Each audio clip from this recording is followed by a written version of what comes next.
Hey, good morning and welcome to another Friday live stream. I'm Mark Meyer with Enviroguard, and today we're going to be talking about all things assessment related. I say all things, but we're going to get through as much of this as possible. As usual, I've got my trusty TICRC S520. I've got some notes made, and we're going to be making our way through some questions and hopefully just supplying some good information and feedback after we've spoken with hundreds of contractors nationwide and have developed even training systems for assessments and further, right? So today I'm going to be by myself. I am flying solo today. So if you have questions, make sure to put those into the StreamYard, whatever it's called, the stream. Put them in the stream, and I'll answer those questions. Or if you have comments to make, things of that nature, just go ahead and put them there, and let's get interactive, right? We'd love to hear from as many people as possible and share information. I think what we're trying to do, or I know what we're trying to do, is create a community of folks who can learn from one another. So it's not just about us here. Sure, we've got a lot of experience over the past 15 years that we're wanting to share and experience across the country that can help other folks. But your experience is just as important as ours, right? So today we're going to be talking about 4 topics, right? We all know that a site assessment is useful in information gathering, right? And it's useful in educating customers, which I would always think of as not only education, but a great step in the sales process of creating a customer who's also confident in your ability to follow through. But the other things is that we know assessments go a long way in developing your work plans. They go a long way in protecting you against liabilities, and they also go a long way in increasing your sales. So as we jump into it, one of the tools that I'm going to use today is actually taken from our React Extract sales training, right? So I think I've talked about this before, where over the last year or so, and then starting 6 months ago, we introduced a new training platform that one half of it involves the sales angle and taking typically industry terminology, industry standards, keywords, things of that nature, and developing that for the sales side of a business so that they can accurately and confidently go out and educate customers, right? That was the number one thing. The second thing was then taking that same information, attaching it to step-by-step protocol, products, equipment, all those sorts of things, and then creating an operational guide and training program as well. And I'm saying that right now because this summer, if you're following us at all, you're probably going to see that launch not only here in Boone, North Carolina, where we're headquartered, but very likely around the country, okay? We just added, speaking of around the country, we just added our 6th location with Ron Morrison out in Memphis, Tennessee. And let me do this real quick. I'm going to bring up for you just a quick map so that anybody who is looking for a little more information can see this. Let me just go to our locations here and our maps. So you know where we're located. One of the things about this live stream is that we want everyone to get to know us. And from 15 years of being in the industry, a lot of people tend to know me, but not everybody knows everyone who we're working with, right? We're really a team now that's growing toward about 20 people total nationwide, and so we've come a long way.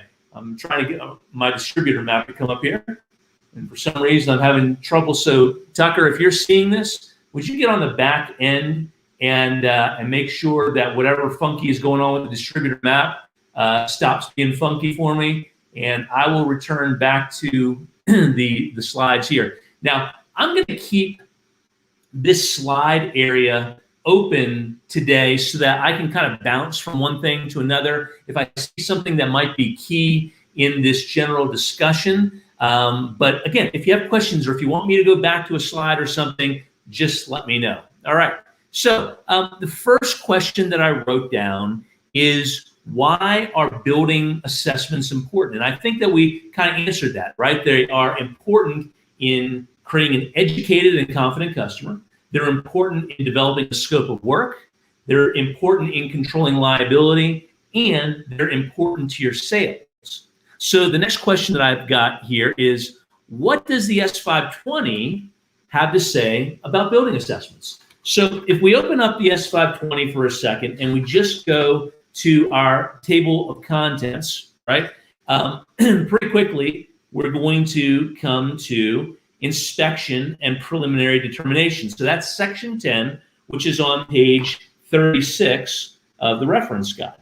Now, when we developed this presentation, and heck, not just the presentation, but also, sales aids like this, and I know I've shown this before in the live stream, the reason that we did this was to make it easy, accurate, portable for our customers to be able to always stay on point with these talking points, right? So while we would look at, inspection and preliminary determinations here in S520, it might not be the, I don't want to say most convenient thing, but it might not be the best way of presenting the information and just staying on point with the talking points that you want to go over in educating a customer, which is where this thing came from. So this is a consolidation of S520, okay?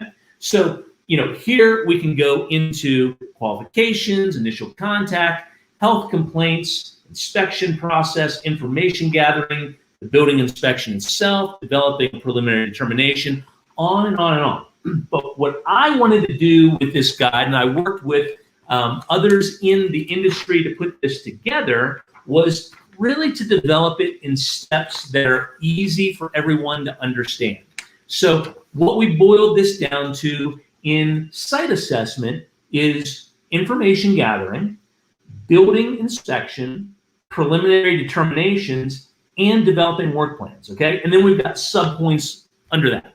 So let me do this before I, kind of don't use the resources that I've pulled up for myself. And I'll just show you how we go through this in this training system that we developed. And the first thing that we want to do is always bring everyone's attention back to standard, right? Which is IICRC. So we simply say here in our training, the IICRC provides an easy to understand 4-step process for uncovering the cause or causes of problems in the building. And then the first thing that we go to is information gathering, okay? So what do we need to do what are we trying to accomplish in information gathering? We want background information. This is an interview process of the property owner, the building owner, the homeowner, to understand from their eyes, from their senses, and from their experiences. Give us as much background information that you can give. And that information is going to be important because we might find out in that information gathering that maybe they have asthma or some sort of sensitivity or something of that nature. That goes a long way in not only understanding the complaints that they have and how we're going to attempt to solve their problems and zero in on the problems and things like that, but it also goes a long way toward understanding things like liability. We've all been in that situation where every 3 months, 6 months, a year, you have that one customer who is not only sensitive, but they're using that sensitivity seemingly to their advantage, right? In order to gain free work, whatever the case may be. In other words, it backs you into a corner. And so the better job that we do at information gathering and creating records, the better we can do to protect ourselves against that kind of thing. The other thing is we're getting ready to, for example, here in a couple of weeks, do a 3-day training session with the distributors, the Enviroguard distributors. And what I came to realize is that not everyone has been through like executive style sales training where you learn how to isolate objections and things of that nature. So when your customer, the reason that information gathering is important is that when your customer later on, after you've already educated them, says something that works against what their goals and objectives were in the very beginning, you've got something to contrast and go back to, right? If you don't have that information up front and you haven't developed that while you're gathering information, then you don't have something to go back to, such as, well, when we were talking just a couple of days ago, Mrs. Smith, you had said that your objective in selling your home is to limit your liabilities so that you don't have any issues that could come back, to haunt you after selling your home. And we agreed that following S520 guidelines would protect you against that. What's changed since that point in time that now you want to reduce the scope of work, right? So that sort of thing and information gathering can be and should be really helpful to your business and your sales overall. Now, one thing I want to throw in here is, excuse me a second.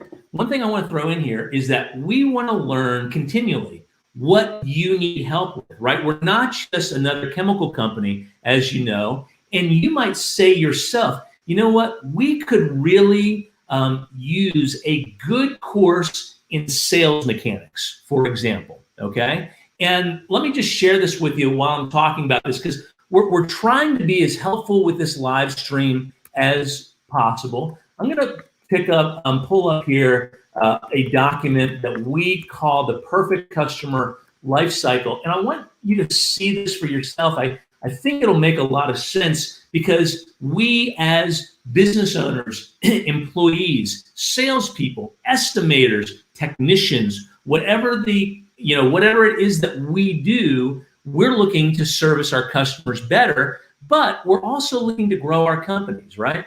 And so this is a sheet that we use to keep on track. Again, none of us are perfect, but we have an aim, right? And so what we use when we think about our marketing process, when we think about our sales process, is these steps. I need to get that to stop. Okay.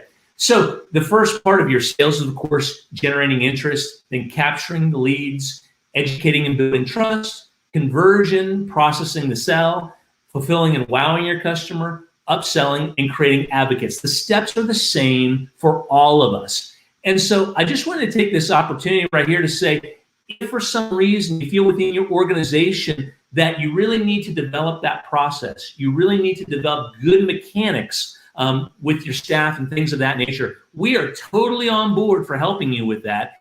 Just let us know. Just like if you want us to do a sales and operations training for React Extract or any other group of products or systems that we sell, we will be glad to put that together. I know right now we're beginning to work through one for what I'm calling curb appeal services, right? Or exterior restorations, which is going to launch sometime this summer. We want to help people do more business in real estate and property management and those sorts of things. So I apologize for the diversion, but I want to get across how earnest we are in helping our customers grow their businesses. So that's the takeaway. So back to information gathering and the importance of information gathering. So we talked about background information.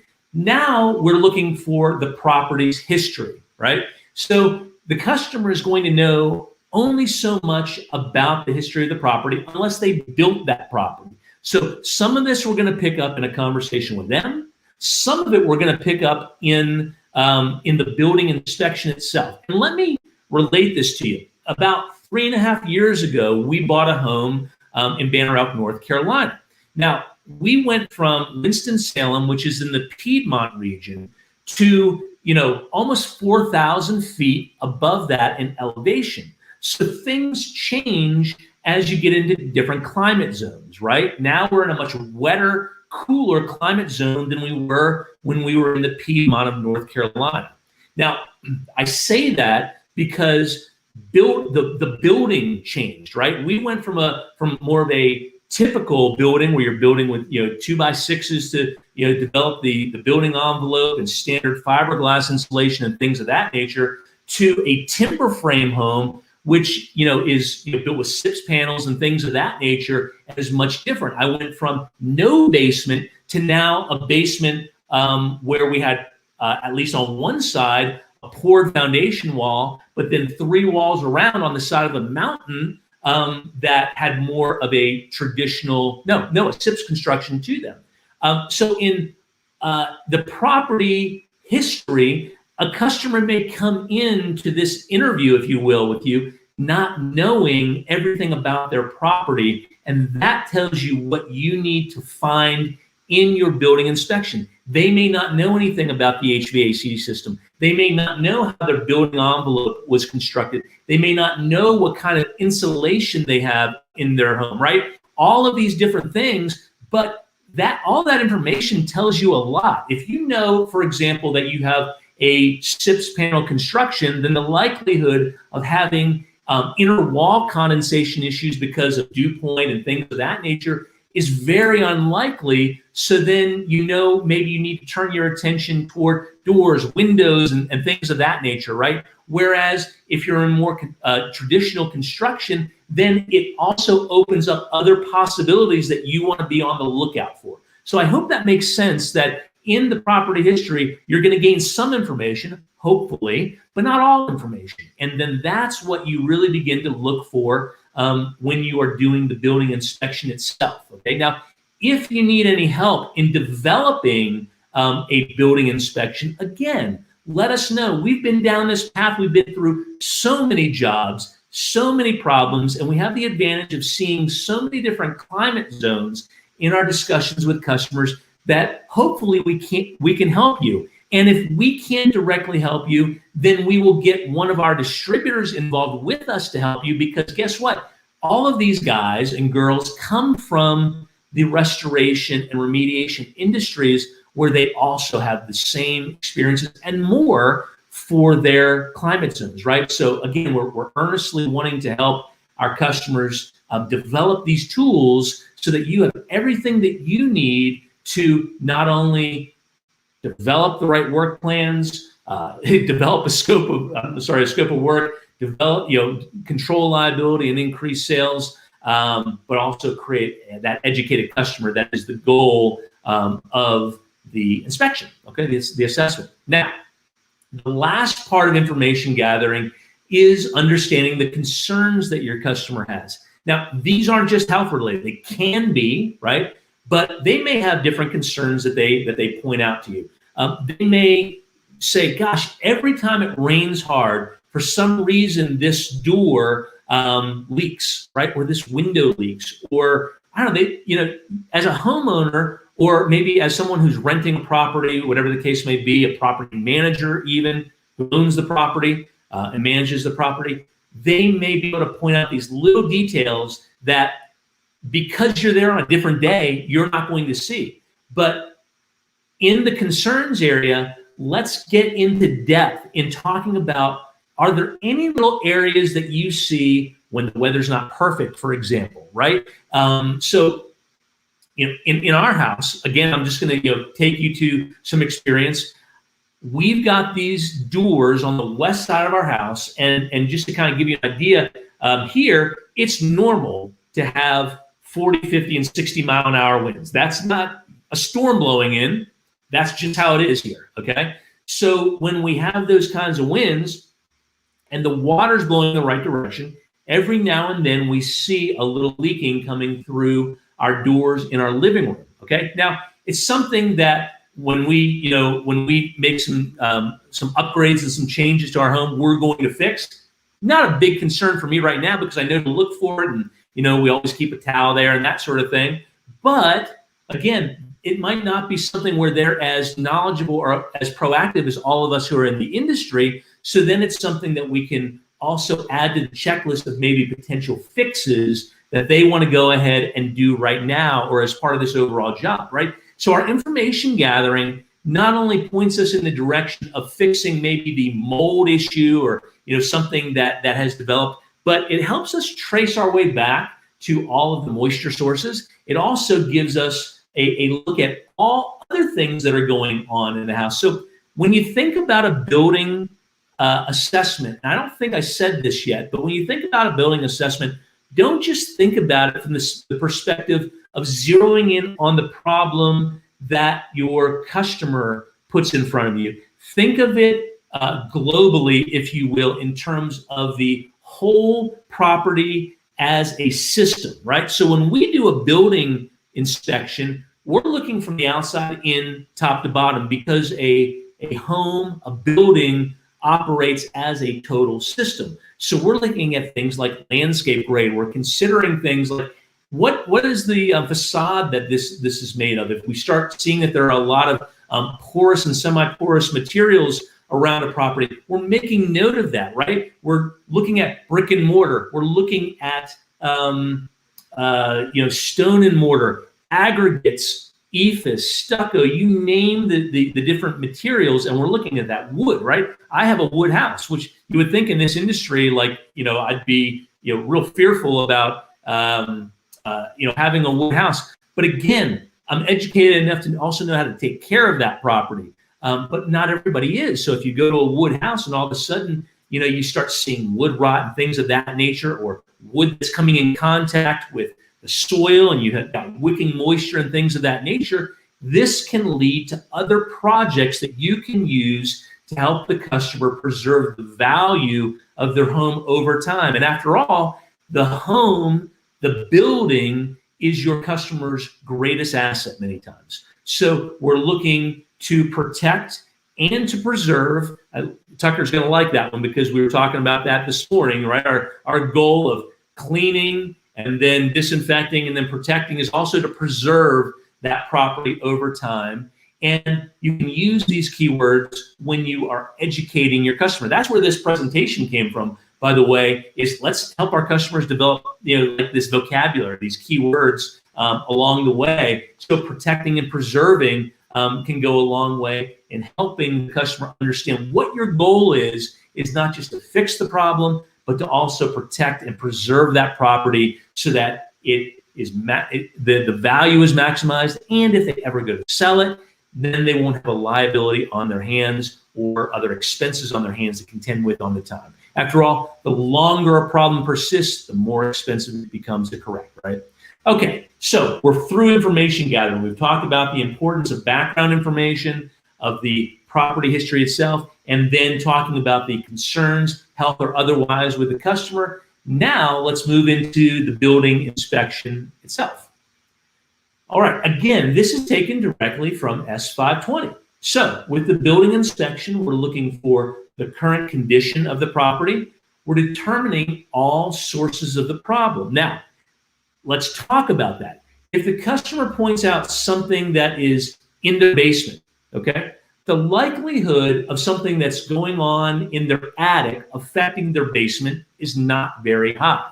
But again, we're there to conduct a full assessment of the property, to understand the property, and to talk about all concerns going on within the property that the customer has, not just to focus on this problem. So one of the things that you might want to say in your own way is that we're here to assess the entire property so that it's trouble-free, long-term, so that you are protecting and preserving the property's value, and you're protecting against future problems, things of that nature, right? Get that kind of script out for yourself. Keywords that you want to make sure that you're saying every single time when you're educating the customer, what your goals are as a company in working with your customers.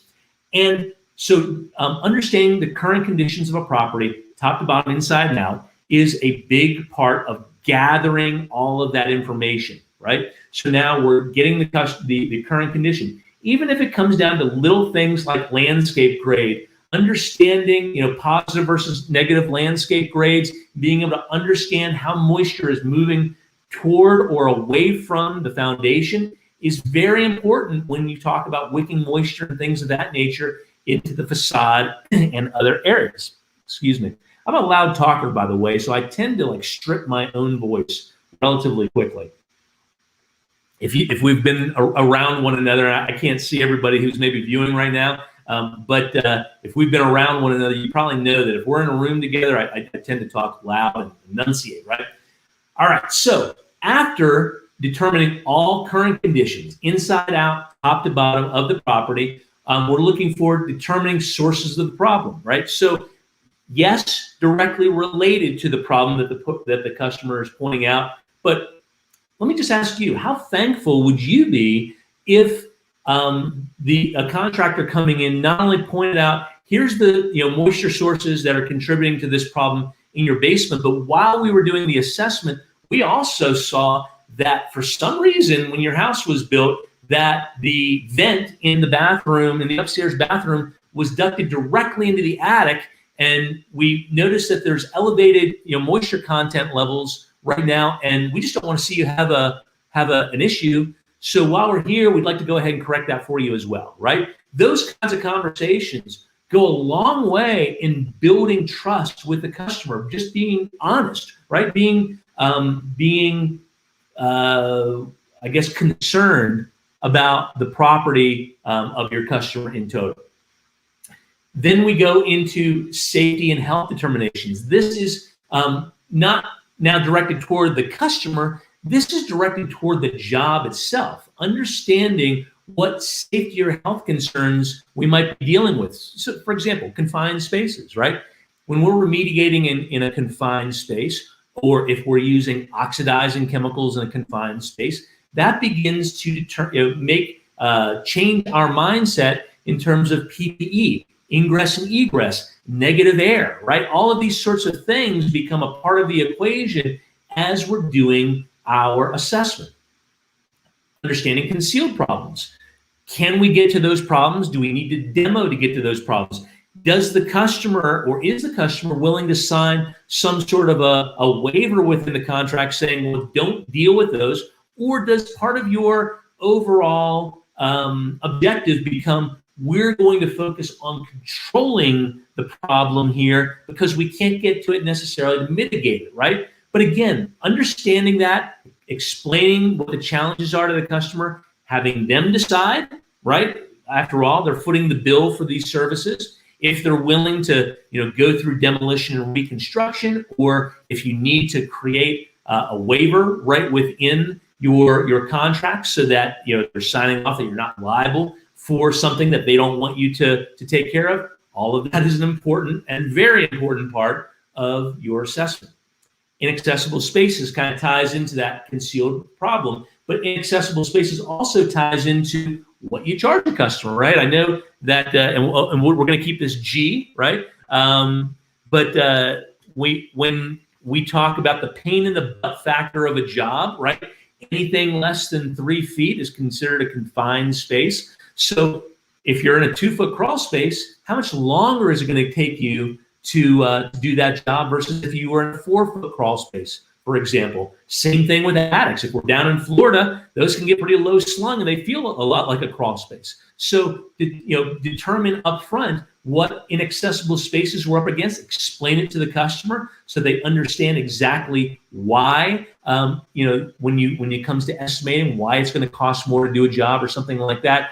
Communication, I guess what I'm saying, goes a long way in everyone being comfortable and feeling like they've been communicated thoroughly throughout this process, right? And I always try to slow down here, right? If a customer doesn't understand something, I want to slow down and really make sure we've talked through it and that they grasped it before we move on, right? So it's not unusual that I almost say internally, slow down. They need more information. Let's make sure, if they look puzzled, let's cure that before moving on to the next thing that we're going to talk about. Also, in the building inspection, we're looking for structural damage, outside, inside, those sorts of things, what it pertains to. Is it structural in nature? Is it just the facade and things of that nature? Being able to separate that out for your customer also goes a long way in creating peace of mind, right? Peace of mind is a big part of the building inspection and of your customer's world as well. There's nothing worse as a customer and a property owner than having this fear that something's going to cost you an arm and a leg. So again, the better job you can do at communicating during this process of the assessment, and the more, it may cost an arm and a leg, but as long as you have communicated with them each step of the way, it's going to help them in understanding it. It's also going to help in case another contractor comes in maybe before you or after you and minimizes things, right? If somebody is looking to minimize these and say, you don't need to worry about that. You don't need to worry about negative air. We can just spray this and everything's going to be just fine. Well, I'll tell you another story in a second. Then they're going to think about the conversation and the thoughtful conversation that they had with you, and that is going to eliminate the riffraff. A story that just happened this week is I was talking to my mom, and her best friend lives down near Charleston, South Carolina, and she had a mold problem in her farmhouse. So we were talking about it, and she was sending me pictures and things. In the meantime, a contractor had come in, and they were going to get the job started. And they had trigger spray bottles, and I don't know everything about it yet. I'm going to, but I don't know everything about it right now. But I'm going to bring this up because I had posted this on some of, or at least one of the big groups on Facebook, and I was kind of surprised at some of the feedback. And I was only posting that my mother said to me, they came in with spray bottles. Spray bottles. She like literally enunciated spray bottles. And she said, I don't think that that's how it should be done professionally. Now, I have a tendency to agree with her. Why? Not because spray bottles are a problem, because it looks unprofessional, right? Let's be honest. You come in with the same product, the same spray bottle that somebody can go pick up at Home Depot. What does that look like to the customer? It's got to look something that's less than professional, right? So I wanted to bring that up here, not because it has anything to do with the building inspection, but literally this, there's an image to maintain when it comes to being a professional. And whether that is in the building inspection where you look and you're branded for your company, right? And you look like the professional that they expect, or whether it comes later on in actually, completing the job, looking the part is just as important as anything else, right? So let's get on, move on with it. Water and moisture release. Now, if we're talking about a structure and a foundation, crawl spaces, basements, those sorts of things, we have to think a lot about the moisture being released from the ground, from the foundation wall, from areas within a property that are releasing moisture into other areas. Example, that upstairs bathroom we were talking about, the moisture, which is a driver of moisture in the property that is releasing, for example, into an attic space, has a lot to do with the moisture content that's going to be found in structural substrates. It's going to tell us a lot about why a mold problem occurred in the first place, right? Structural moisture content, we move on to that, is is at least related to moisture release. It's also related to things like mechanicals, where you are getting moisture release. If you're getting condensation because you're hitting dew point, then that moisture, as it evaporates, is releasing somewhere, and the first place it's normally going is, of course, to the structural surfaces or to the finished surfaces. And sometimes also more intrusive investigations are needed. Again, when we were buying our home, I suspected that we might have a moisture problem on that fourth wall. And something about the landscape grade, something about the wall itself. I saw what I thought at the time was a potential moisture issue. Well, I decided to get real intrusive with that wall. I regretted it afterwards, because then I had a local come out when I was still living down in Winston-Salem, come out and paint it, and he charged me like $600 to come out. I understand it. Time is money, right? It's just as expensive to get there and do a small job as it is a larger job sometimes. But I really regretted that intrusive investigation that I did. But sometimes it's necessary. I overreacted in my case a little bit, maybe because I'm in the industry. So it's my bent to overreact toward moisture issues. But nevertheless, sometimes more intrusive investigations are needed. Of course, at that point in time, you want to get the permission of the property owner to be more intrusive, right?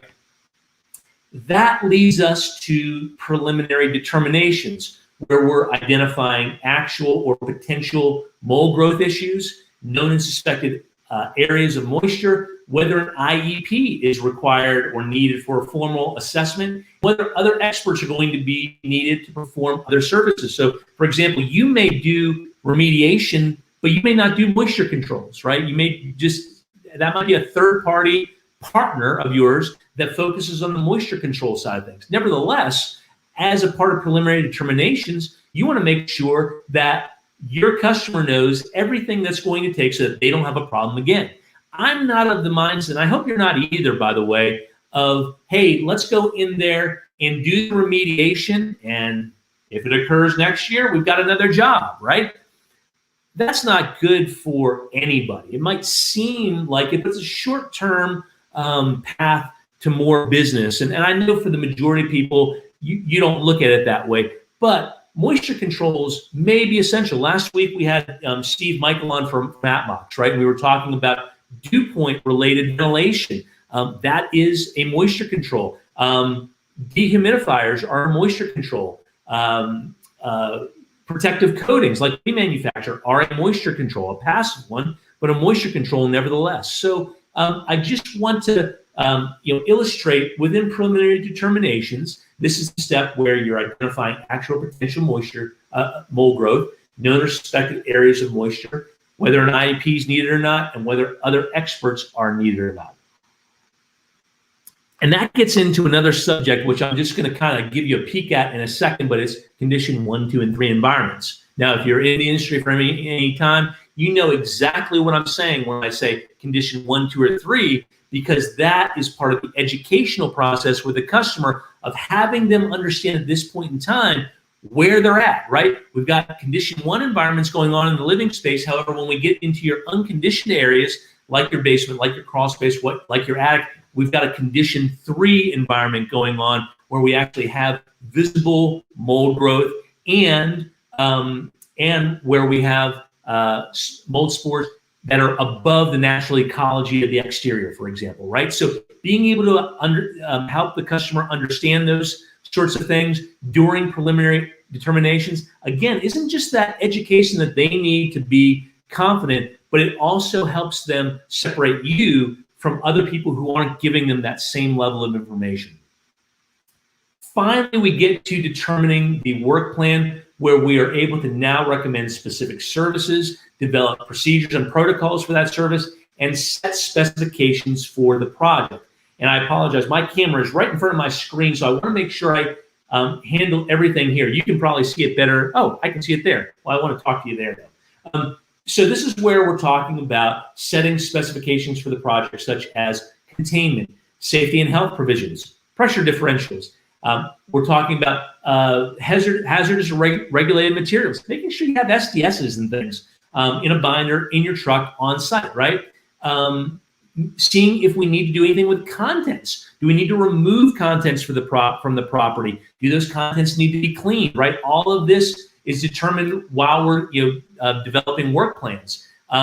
If we've got contaminated material removal and handling to think about, like removing fiberglass insulation from the crawl space. Let's see, detailed cleaning.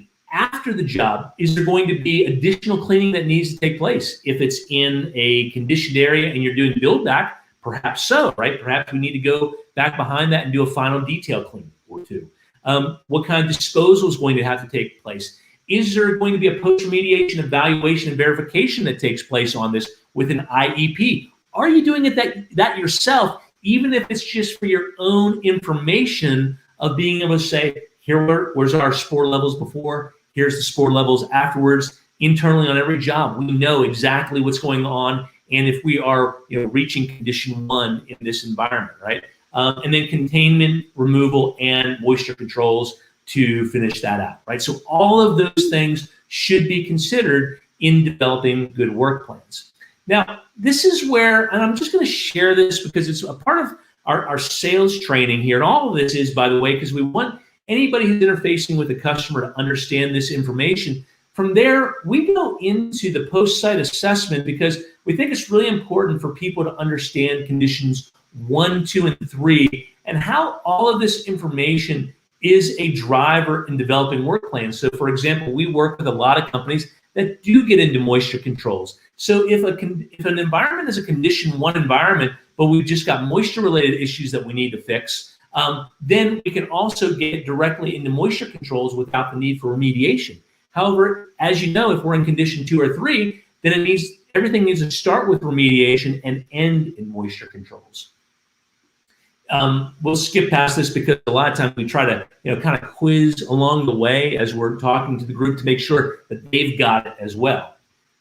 This is where we get into general protocol for remediation, developed from S520. And so when we were just going through everything as a part of this here, this is where, I even developed this presentation from, was to go back and to understand what each step is involved in the site assessment before we move on to the site preparation itself. So I hope that this has been really helpful to you. Before we get off, I want to show you a little tool that we promote anytime that we're in a training class, and it's called dpcalc.org.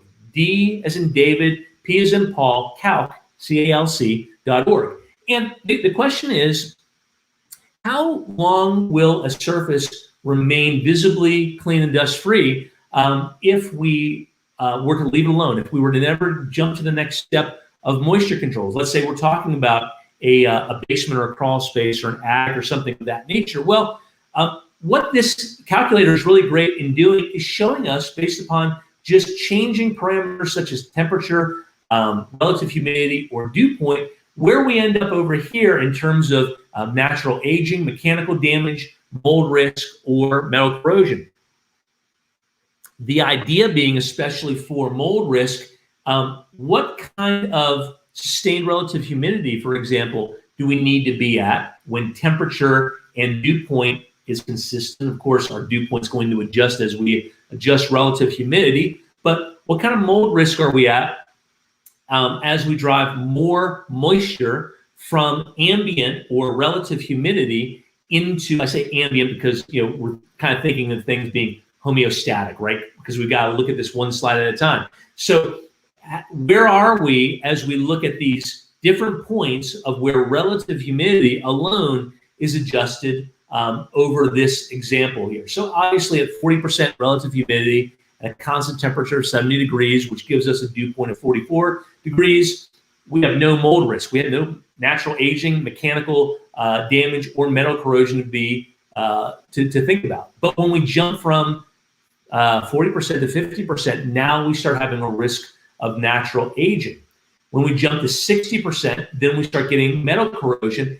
But it's not until we hit 68% relative humidity at 70 degrees that we actually start having a mold risk. Now, depending upon where we're at in terms of moisture content currently, it could take up to 340 days to develop a mold risk in a substrate or on a substrate where it would support mold growth. If we go from 68 to 75% relative humidity, now it jumps from 340 days all the way down to 38 days. Huge jump in just 7% relative humidity. What happens at 80%? It goes to 13 days. What happens at 90%? It comes down to 4 days. And then finally, as we'd expect, at 100% humidity, right, we're condensating moisture on surfaces, it jumps all the way down to 2 days where we can support mold growth on surfaces. So this is just a little tool that we like to share with our customers to hopefully help them help your customer understand how quickly, as we go from winter, right, to now spring and then summertime, dew points, relative humidities, and temperature changes, where all of these issues that we see are coming from. So it gives us a way to show them, hey, you may have been just fine this winter. However, things rapidly change in this space, and now that's why we're here where we are today. Again, it's more, the more information we can deliver, as concisely as possible, the better. So I don't see a lot of, because of the way that StreamYard interacts with Facebook and everything else, I don't see any questions and things of that nature. I hope that this session was helpful to you. And we want your feedback. So even outside of this live stream, if you do have feedback, if this is helpful, if we could have done something to make it more helpful, we want your feedback, and we earnestly want to work with you to help you develop the tools that you need in your business to be able to explain these things, to condense them down to easy to follow steps, so that as a company you are systematized, and you can feel confident in your own systems, and so that your customer can feel confident as well in hiring you. So if you have questions, if you want to keep this discussion going, please become part of our Facebook group. You just go to Enviroguard, what is it? Enviroguard, Tucker? Community, Enviroguard community on Facebook, and you know, become part of our community. Go to our Enviroguard Facebook page. Send us an email. Send us a smoke signal, right? We'll respond to anything and do our best to help you. What I want to also share with you is another area, right? We look for all of these areas where we tend to have problems. So let me see if this is going to work for me. It did. Next week, we are going to be discussing accurate estimating. If there's one thing that we've seen over time, you're not charging for all the services that you're sometimes delivering. So we want to take you over to Xactimate pricing. And we want to talk about all of these different areas that you might be missing out on right now for profit in your business, things that you're already doing for your customers that maybe you're not charging for, or maybe you're not charging for properly. So if we can be a benefit to you on the estimating side of things, I think we may have a guest or two on next week who you know, we talk about this all the time, of accurate estimating and making sure that you're getting everything that you deserve when it comes to your estimating and invoicing. So that's what we're going to talk about next Friday. So again, I hope that this was super helpful. Let's get rid of that. I'll take that down. I hope that this was helpful to you. We'd like to hear from you. Feel free to reach out to us, and you'll see that post for next Friday's live stream go live very soon. So have a great Friday, everybody. Have a great weekend. We'll see you next week. Thanks a lot. Bye.